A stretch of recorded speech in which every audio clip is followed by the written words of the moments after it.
Excited to introduce Darren Hancock.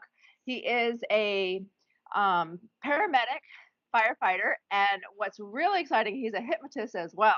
And that's why he's here for the show. How are you, Uh, Darren? Great, thank you very much. How are you? How's the weather down there? Wonderful, warm as always. Yeah, there's like lots of snow here right now. Yeah, This is the- I feel for you. Tell me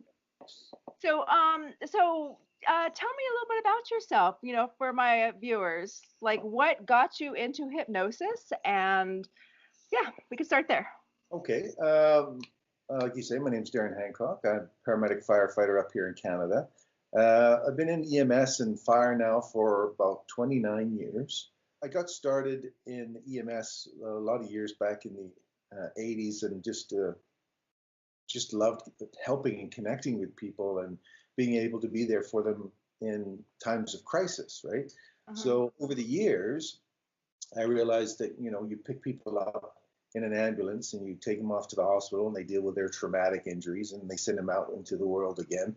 But I slowly started over the years to start to see how people started having injuries that uh, kind of linked to their nervous system, and they kind of, you may heal physically, but emotionally and spiritually, these injuries, there are injuries that last years and years and years. So I got into hypnosis because I thought, I wonder if I can start to help people. I watched a guy named Jerry Kine back in the day. Yeah, I love Jerry Kine. He's Yeah, an, he's a, great hypnotist. was an amazing guy. I got a chance to Yeah, meet him in Vegas, and he's just a fantastic man. I did in Miami. He's recently passed away, and you know, Oh. bless him. He was an amazing man, and I did an online course with him, and then I realized that wouldn't this be cool if you could actually use this for helping people out in emergency crisis, in emergency situations. So I started doing lots of hypnosis with some friends of mine, and then started getting into some of the more advanced stuff that Jerry was teaching, and started to realize that whatever it was that I was seeing in the field, now in EMS, you see the underbelly of society, you see the worst times in people's lives, and you see how Oh. humans treat each other all the time, and it's very, very traumatic, and it links indelibly in their neurological system and in their brains and in their whole physiology. And when I started getting into hypnosis, I realized that, man, you can really start to pick out some of these old traumas that people have, and you can unravel them. You can reconnect the wires in such a way to help people out, and it was amazing. So I started, I got frozen for just a little bit. So for like the last 30 seconds, could you go back again? yeah. So I got into the hypnosis because I realized that when people get these traumas and they've got these indelible, you know, psychological impacts of the trauma. Your body heals after a broken bone, but that trauma of that incident, it it's like a flash, uh, burns into your neurology, right? And people start to have these reoccurring nightmares or reoccurring feelings. Now, if you're constantly exposed to this stuff year after year after year, or many times, you start to manifest it in other areas where you get physically ill, you start Yeah. developing traumas, you start developing cancers, so on and so forth. So anyway, I got involved in this whole.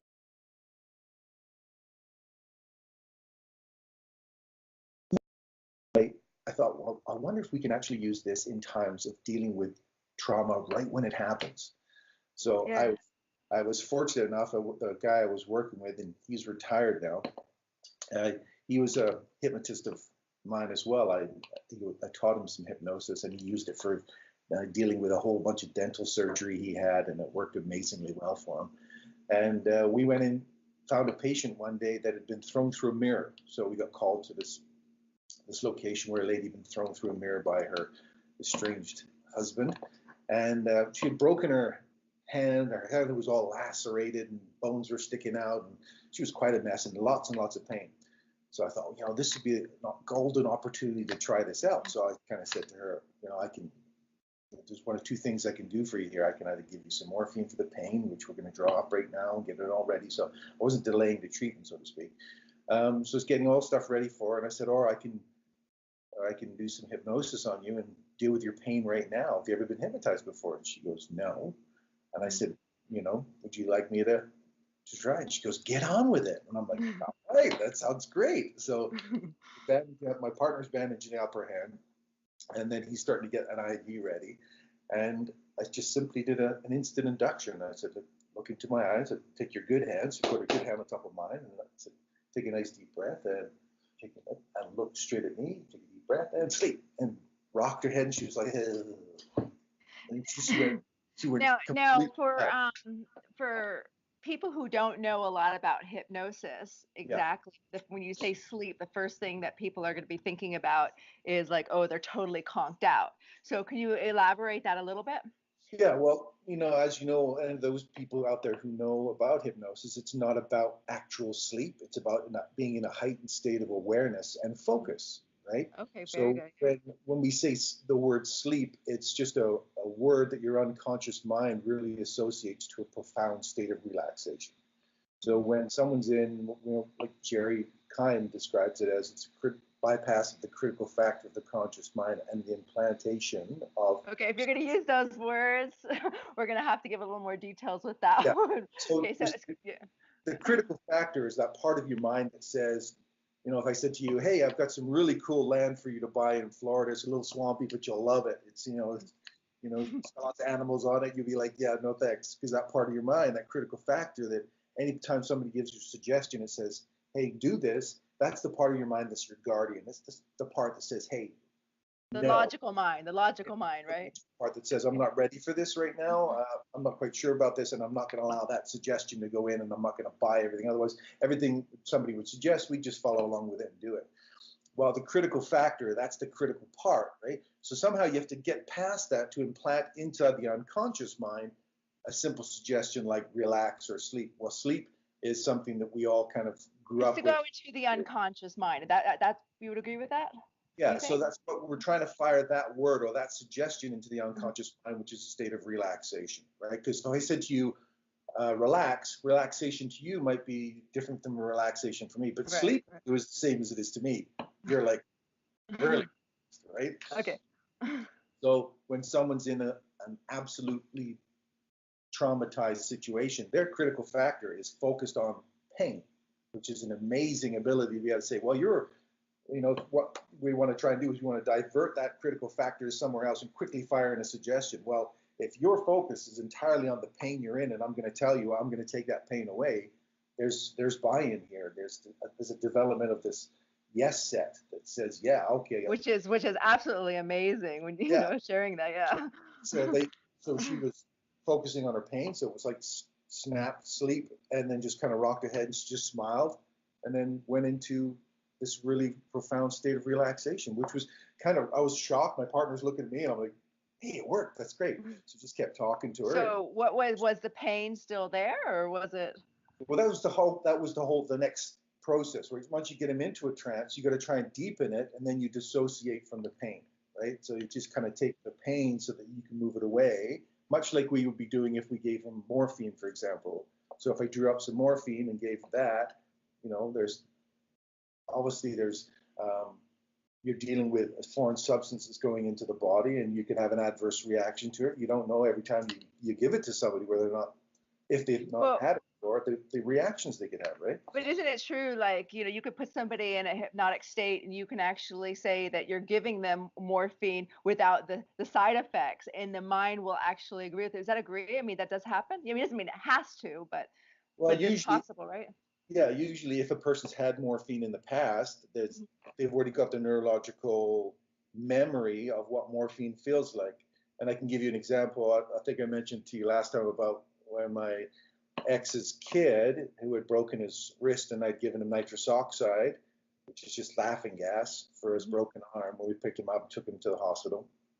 Later on, that became a very important tool for me when he was going in for surgery. Remember that story that I was telling you about? Oh, yes, please still tell, because nobody knows what all the things you share. So share anything you feel comfortable. I'll tell you that story. I'll finish off this other one. So anyway, we I started to use a lot of Milton Erickson stuff, which is utilization, which is like taking the environment, what happens around you. So if there's a noise, you can implement that noise into your induction, and doubling down and all these things that you'll learn if you ever take a course, or if you know about doubling down for hypnosis. Like the deeper you go, the better you feel, and the better you feel, the deeper you go. So they kind of double and help themselves and just go deeper and deeper. So anyway, so we used the road because the road was really bumpy. So it's like as we're traveling down the road, each one of the little bumps shakes loose all of that stress and tension, right? Because you think when you add shaking to something, it's going to hurt even more. Well, we utilize the bumping down of the road to, hey, you're going to feel great. Each little bump, you're going to feel more and more relaxed. So literally took her all the way to the hospital and get her in there, and she's feeling all nice and relaxed on the cot with her eyes closed and on the stretcher. And then the nurse looked and said, how much morphine have you given her? I said, I haven't given her anything. She's hypnotized. And she was like, yeah, sure she is. Okay. I'm like, look, seriously, I haven't given her anything because I've been able to manage the pain with just a simple verbal induction and sleep. She goes, sure, okay, whatever. She didn't believe it. Classic rolling her eyes. So anyway, I brought this woman out of trance, and she had this big smile on her face, and she's like, wow, that was really cool, isn't it? She says, yeah, that's really neat. Well, they start talking about her hand. So her focus,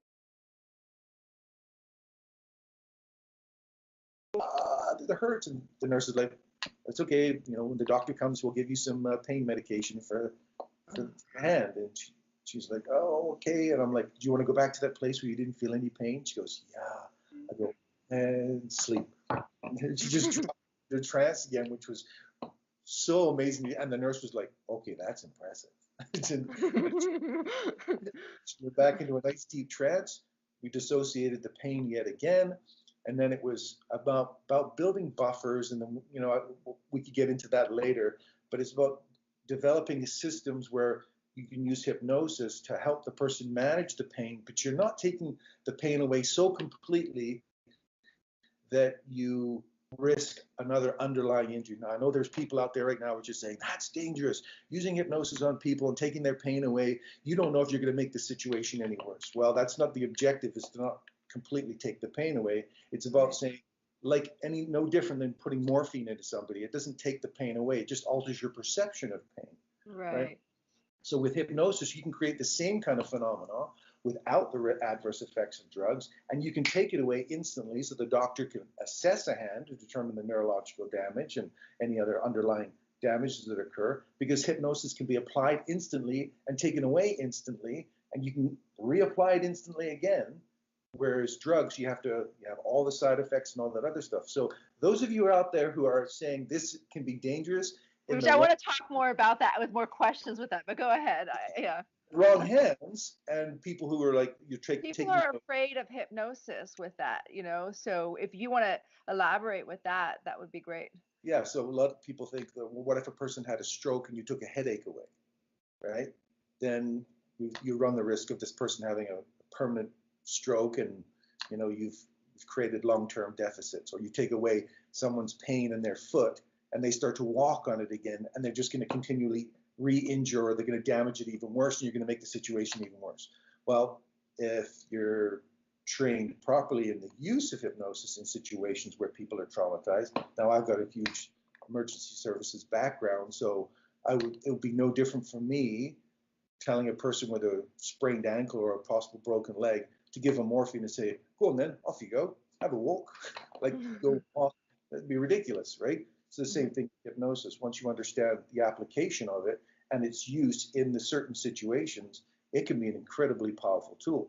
So basically, you can use it for your own benefit, kind of thing. For hypnosis in the pre-hospital setting with properly trained people, it can work great. Or people, like I've used it on my mom. She blew her back out while she was pulling a turkey out of an oven one day, and I was just like, Mom. She's like, oh, she's in so much pain. You know, we drag her off to the bedroom and lie down on the bed. She's like, oh, that hurts so bad. And I'm just like, Mom, let me hypnotize you. I can take this pain away. And she's like,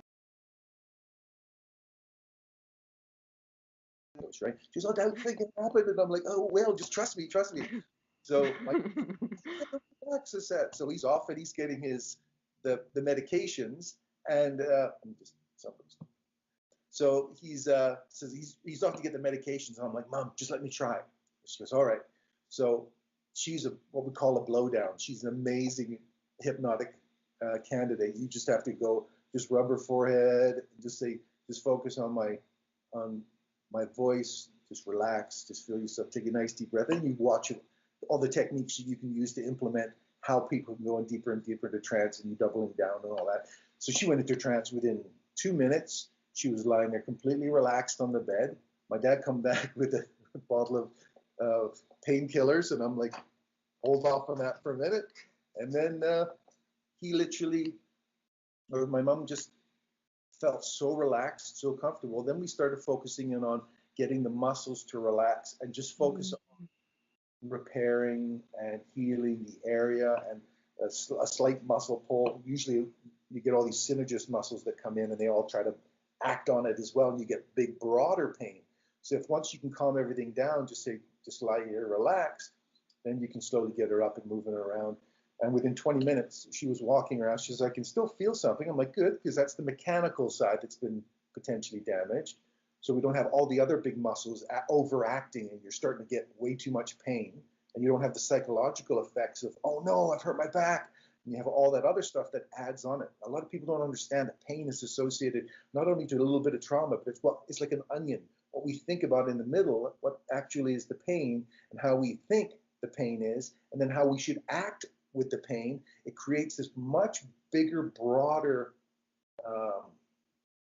problem around pain. So once you can eliminate all the psychological parts, people can anybody can feel better, just even 10%, the minute that they get rid of the stress from all the mindset, the fears, the minute you let go of that, even the 10% can be released, and of course people want to feel much better than that, but just, even that can be the change. I've worked with a cancer patient, a good friend of mine who recently passed away, and we were managing his pain. And it's amazing how once you put someone into a trance, there's an element of trust there. The whole psychological effects behind even dying, knowing that he's dying of cancer, and the pain that he was in, how you can get on top of that emotional aspect of it, and you can help to relieve some of the discomfort. And there's several times where I just got this, he was in pain just lying there, and I could drop him into trance just so he could get some sleep. Just so he could get some sleep and just feel more comfortable with himself. And then he wakes up feeling a little more alive, let's say, a little more revitalized, and a little more focused on whatever his family is around him, and he can focus on more of his attention on his immediate surroundings and living for the moment, Yeah. So I have basically two more things that I'd like to do. We have about 10 minutes left. I would like to get more about your thoughts about hypnosis, about people's fears about it, not so much for pain relief, but just, the idea of hypnosis. And the other thing is I'd love to hear one more exciting story. So the thing about hypnosis is a lot of people seem to think it's about me having control over somebody. Well, that's what the hypnotists in the bars want you to think, that they have control over all these people on stage, and they don't. All they do is what they're doing, they're really searching the crowd for the most suggestible people, the most outrageous, fun people who are, they're the guys that get drunk at a party and put a lampshade on their head and dance around and have fun anyway, right? So they're looking for people that are willing to take suggestions, and they're allowing their brain to open up and allow them to respond to their suggestions in a hypnotic trance. So, but they're not going to get those people to do anything they wouldn't normally do in a conscious waking state. Or I would say that they would be open to something that they would be open. I know this one lady, she went on the show and she did it, and some things when she was in a trance, she was in a show, a hypnotic show, and one thing she was just like willing to do something, crazy. Another thing, she actually sat down and she talked to, she was a friend, and she said like, yeah, in my mind I thought this is crazy, I'm not going to do that. And so she just sat down and didn't do it. Yeah, But to other people who were just like having fun with it, in the mind, they were willing to just be open and free. yeah, and that's Anyway, true. go ahead. Hmm. There's lots of people that have been in hypnotic trances with, they pass the joint around and everybody's smoking. Well, I remember seeing a woman take this imaginary joint and pass it on. They're like, no, no, no, have a smoke. She's like, nope. She just refused because it was against her moral, ethical, or religious beliefs. So they're not Hmm. going to get you to do something that's outside your scope. You don't have to be afraid that I'm going to steal your PIN number, that you're going to give out the deep family secrets, or that if I, like a lot of people think, well, what if you died, or could I get stuck in hypnosis? No, you can't get stuck in hypnosis. And if you've heard of people, kids in schools getting stuck, it's because the hypnotist doesn't know what they're doing. It's very you get people out of trance. So if you supposedly see people getting stuck, it's not true. You can't.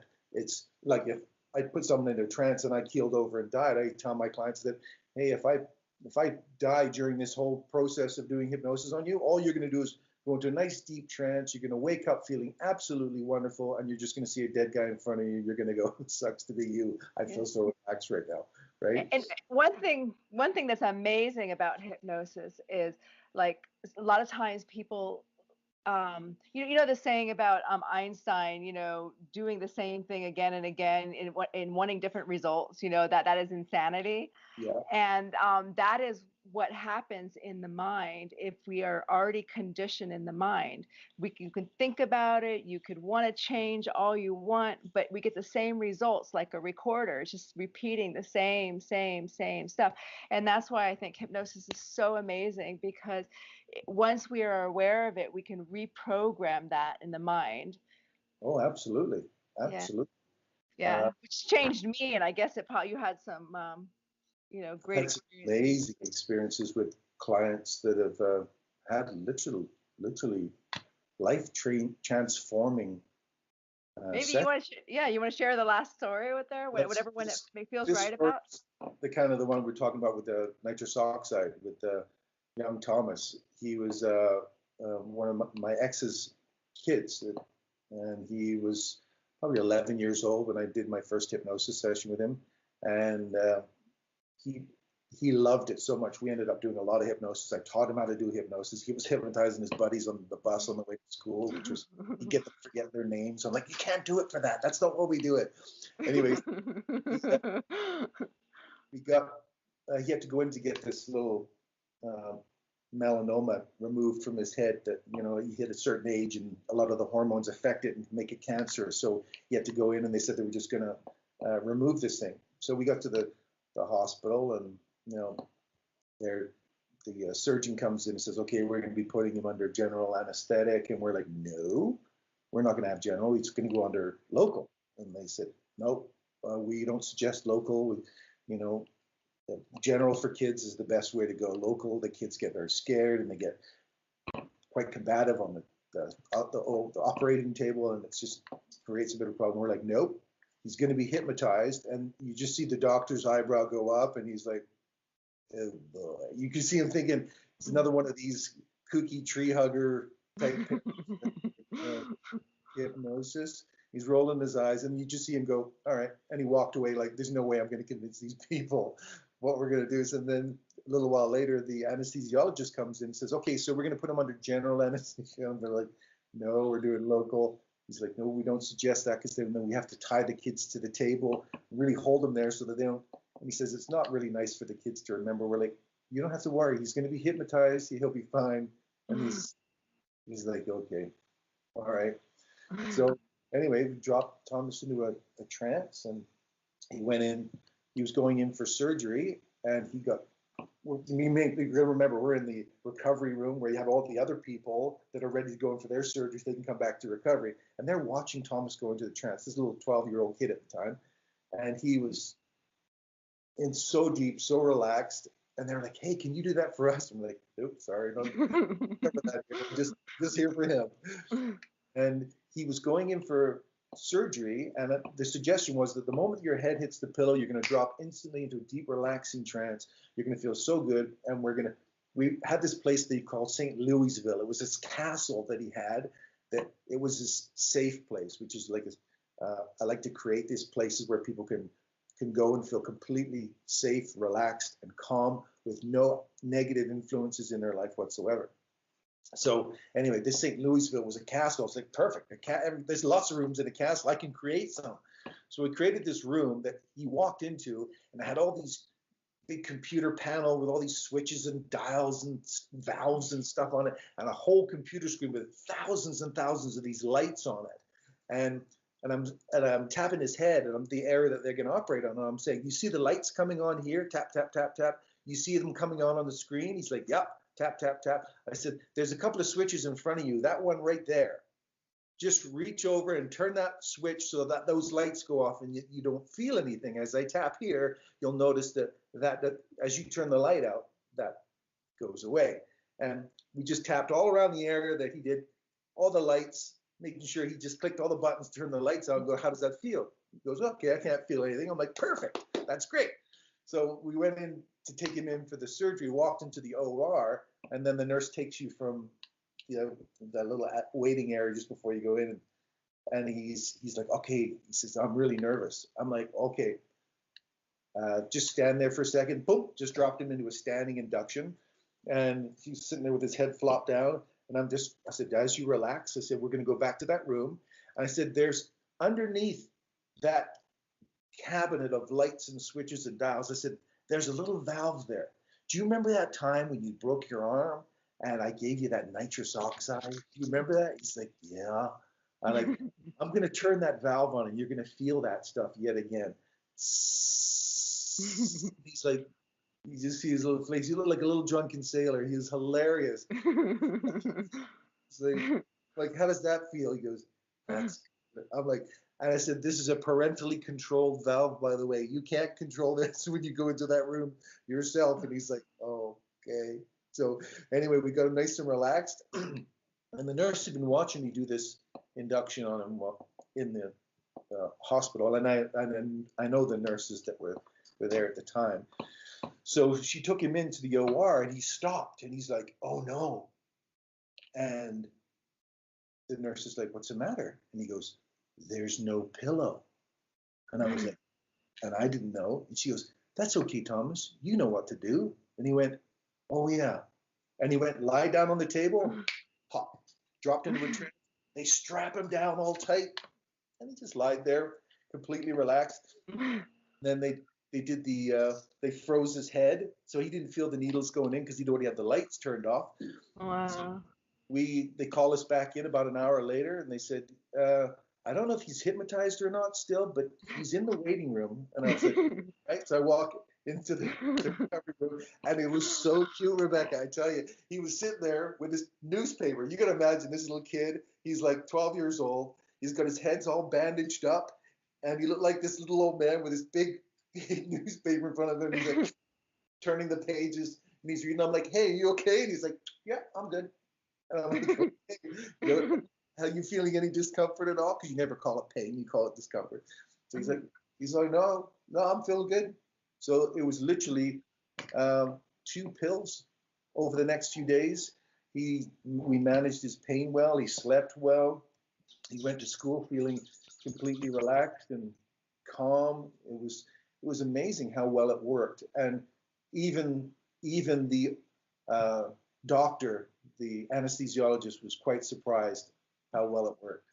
And I went back and later on, it's another story for another day, but I did a varicose vein surgery, went in and sat with a client who wanted some hypnosis during a varicose vein surgery. And because I knew the anesthesiologist, said, do you mind if I sit in on the surgery and do some hypnosis? He's like, yeah, sure, go ahead. And he was totally cool with it from that point on. I had an opportunity to go in for another operation. So, and there were some interesting things that happened with that I'm sure if any of your audience is interested in hearing that story, we ran into some problems with that we sorted out along the way because the power of hypnosis was even surprising to me at the time. So That's another story for another day. Yeah, we'd love to tell more stories in the future. It's Yeah, beautiful. It's just really beautiful to show what the mind is capable of. it is. You know. And that's what people should really understand is the power of your mind. It's no different than when we teach you in first aid, rest and reassure somebody. What you say to people and how they can respond to kind words. Mothers, you do it all the time. You Hmm. know, when you give a kind word to someone, priests, doctors, nurses, aunts, uncles, whoever, when you're The holding kind something, people who want to encourage people. Yeah. yeah, just using a soothing word and paced language can make a huge difference in terms of how people act, how you stand and go, hey, just calm down. You're all doing it. You're all doing hypnotic language that you don't even know you're using it. When you're trying to calm people down, you go, hey, buddy, slow yourself down, or I want you to calm down. That's not how you get the results you're looking for, right? But if you're like using language, you're like, okay, just calm yourself down. You're slowing and pacing and leading your voice. That is all hypnotic language. You all have the gift to do hypnosis if you're just taught the proper technique, its application, when and where to use it. It doesn't work in every situation. And I'm not not. and not resist against the person. That's another thing too. Right? Anyways, go ahead. I didn't mean to interrupt. Go ahead. Yeah, it's not. It's, and I'm not trying to say that hypnosis is the be all end all, and every paramedic out there should be hypnotizing their patients instead of doing all their proper medications and stuff like that. That is not the case at all. But you'd be amazed while you're prepping all your equipment, while you're getting somebody uh, all the meds that they need, if you're going to use the meds, that just language alone can calm them down to the point where they go, let's just hold off on the meds for a minute. Or they go, yeah, okay, I'm ready to receive an IV now because you've calmed me down. You've relaxed me enough just Mhm. using tone and hypnotic language and stuff. Bless you. Look at this. This is why we have Tim Hortons. Oh, Life is good. so, I love it. I love it. so, so just know that all those people who are watching this and all those people who are interested know that it has its place. And I'm not professing that it works for everybody and everything and every time and it's taking over the world. It's not. But I tell you, the incredible ways to connect with people, and there's plenty of cases that I can tell you story after story after story how it's worked. I've had people who are doubters see it. I've had people, I've gone into situations where I've dealt with somebody's pain right there and then, and my partner just sitting there aghast with the mouth hanging open, like, I would never believe this. Nobody would believe this if I tell them what you just did. Nobody would believe it. And you think, it's not me. I didn't do this. It's the You power of just people. know how to communicate to that person to get what they really want. And that's the benefits of hypnosis is with a hypnotist is to help the client get what the client really, really wants. I tell Whether you, it's the physically, okay, power. ahead. Yes, sorry, the power you have of your mind and the mind has over your body, over pain, over health, over healing, over positive energy, how to motivate yourself. If you have test anxiety, I've got stories on test anxiety for kids, helping them overcome that anxiety that they're blacking out during an exam. And then when they leave, Mm, oh, now I remember the stupid question. It's because you're accessing the wrong part of your brain. The things you can do in the hypnosis in terms of we do this circle of personal excellence, which works amazingly well if you know how to apply it to kids with learning problems and mm. test anxiety and stress, fears, phobias. You can get rid of a fear or a phobia in as fast as an hour, even faster Or than that. even less depending on the person's situation. Yes. I've had people just sit there and go, I do not believe for a second that you can help me with this. And I go, that's great. All you have to do is put that aside. I want you to have that. Put it All they over have here to in do the is top. want the change. That's all Yeah. that really matters. Yeah. Exactly. And you know, the hypnosis, neurolinguistic programming, NLP, we can get into that stuff. I teach that as well. And that I tell you is that combined with hypnosis, whew, Yeah, is very, yeah. very powerful So, technique. okay, so as a final words, what is it that you would really like to share to the world? Is there a website? Is there a way that you want people to contact if they want to contact you, or is there just something you want to share? You Um, know? I'm I'm willing to share whatever I've learned over the years. I'm a firm believer in that, if you've got something, share it. And Thank you. I appreciate that. I feel the same way. Yeah. I'm very much a do. If anybody wants me to come and chat at a conference, or they want me to come down and share some techniques with some people, if you have a hypnosis group that you like to have and want me to come by and do a presentation, I'll be more than happy. I don't care where you are. You give me an excuse to go traveling somewhere in the world. That's good. Well, what's your website? Is it up and running? It's up and running, Called right? Theta Wave Consulting. Okay. So you can go there, and that's my site. You There's a still there? couple. Yeah. There's video on there, and there's a free audio download. I haven't put anything else up there lately, but I want to put more videos up there, more audios up there, so people can just help themselves. And if you've seen this and you like it and you want to contact Rebecca, have a chat with her. Or get in touch with me. I'm eager to answer any I'll questions. put your website on this in the description below of the YouTube channel. Yeah. But don't forget Rebecca. Oh. She put this together. So, very knowledgeable woman, and let's help her out any way we can, and let's get the word out here and help I'm her. just learning to be a service. A Yes, service. That's let's my help job right her. now. Yeah, that's great. Yeah. Well, thank you so much for sharing your time on your